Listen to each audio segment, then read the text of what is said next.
तू आज कितना दूर चला? অবিন মাসি জানো, থাক আমি তাহলে না হয় না, পরেই বল। আসছি। আসলে বন্ধুর অফিস থেকে একটা জিনিস পেয়েছি, তোমার খুব কাজে লাগবে। দা ওয়েলনেস শপের টারমারিক ফেসিয়াল ভ্যাক্স।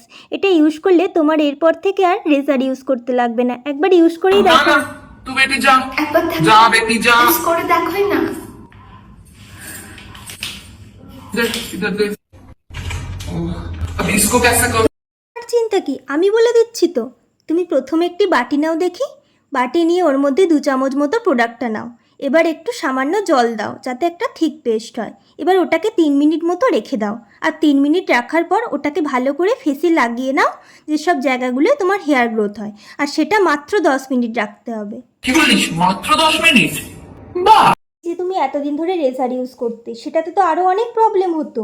এই যে তোমার রেজারের জন্য আরও বেশি হেয়ার গ্রোথ হতো, এত মুখে র্যাশ বেরোতো, সেটার যে সমাধান এটাতেই হয়ে গেল। ব্যাস, এবার থেকে কিন্তু আর রেজার ইউজ করবে না। এই তো বেশ সুন্দর হলো। তুমি এমনি যেমন তেমনটাও খুব সুন্দর। তোমার এই ভেতরের নারীত্বের সৌন্দর্যটাকে কে মারবে শুনি? বেটি, সমাজের চোখে নারীর সৌন্দর্য কেবল বাহ্যিক है, अंदर का कौन देखता है?